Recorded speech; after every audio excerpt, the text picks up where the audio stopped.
Okay, we're back with part 2, working with soft chalk pastels. Part 2 is blending. So in part 1, I've showed you how to draw the cat composition. And now we're going to put down the basic colors of the cat.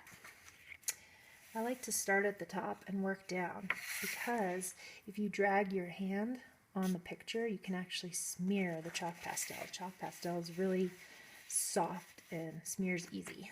So let's start working with the ears. I think I'm just going to do half of the cat. I see some orange here for the tassels in the ear.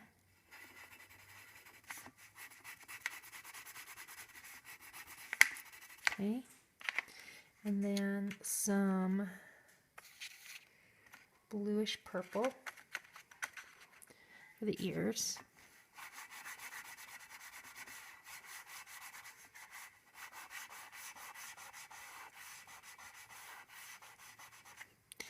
And then within the ears, I see sort of turquoise zigzag line.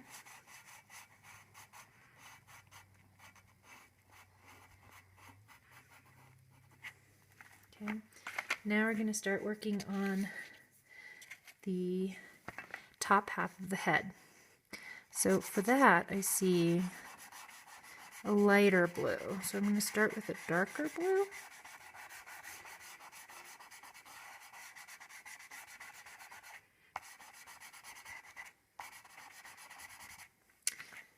And notice that I'm only working half of my cat to make this demo a little shorter.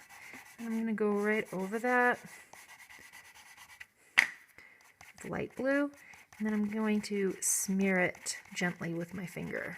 So I'm kind of tapping it down, and the colors are working into each other. I'm going to leave that just like it is. So now it slowly wants to work into kind of a pink magenta. I've covered the nose, but I'm not going to worry about that. We'll fix the nose later. Small details is part 3. So we've got the lower part of the cat, which is pink. And if you want to amp up that color, you can add a little bit of red. Now I'm going to smear it again.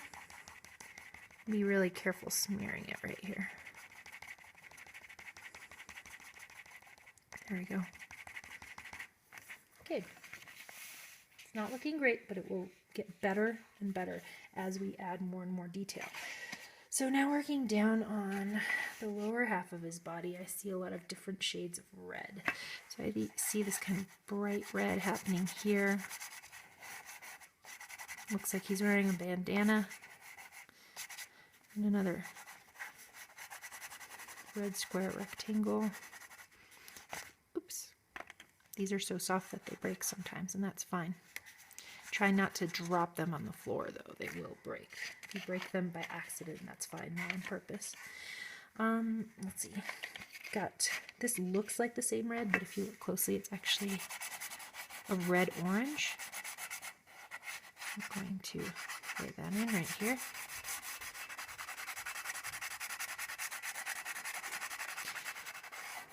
For the sake of brevity, I'm trying to work quickly. You all will have a lot more time than me to finish this. Okay, there. And I see some yellows and oranges.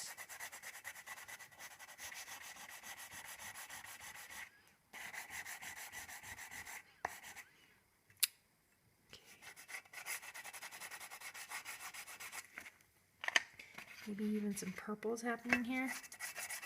Purple on purple doesn't show up that much. Okay.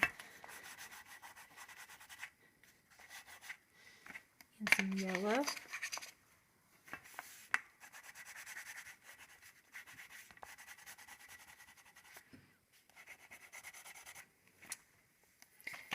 And right now I'm going to carefully blend these together. You see that this is really dusty, but we don't just want to get rid of the dust just yet.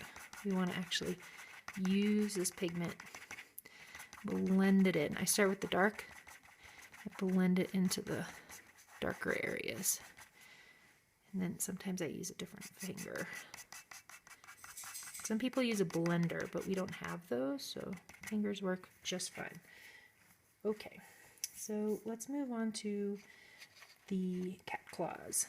They're pretty light blue, so I'm just going to work with this.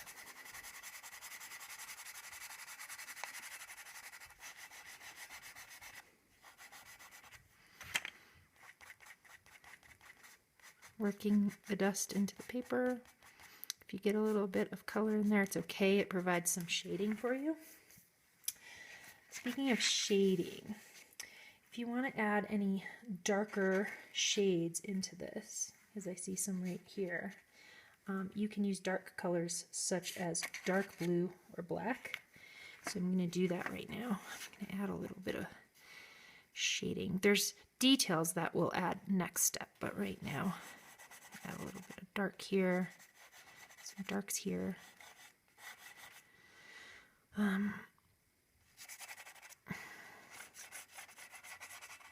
Maybe a little bit there, and carefully blend those in.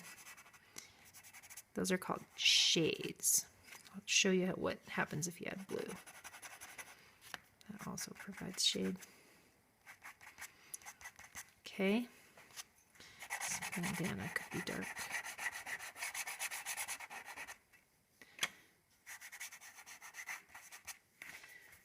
Okay, we're going to do the eyeball. Well, there's a lot of light blue happening in this eyeball, so just do that for now, and we'll add details later.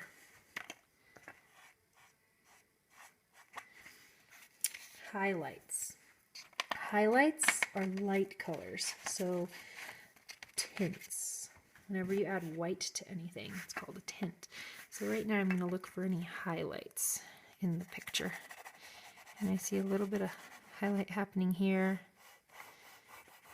here, the edges of the claws. And I can also highlight by using light colors like yellow. So if I want there to be a little bit more yellow happening down here for variety, I can do that.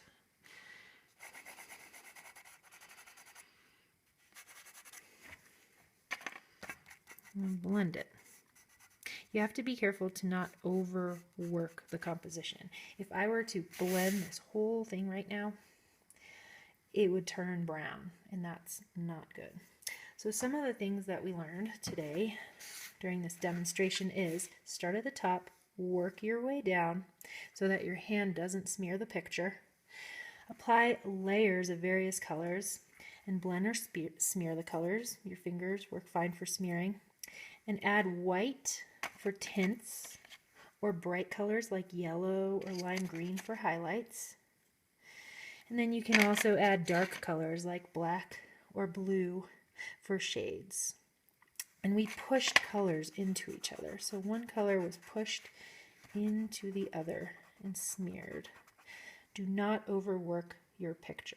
If you put too many colors down in one spot and blend them all together, it will look muddy and washed out. So this is what we have now.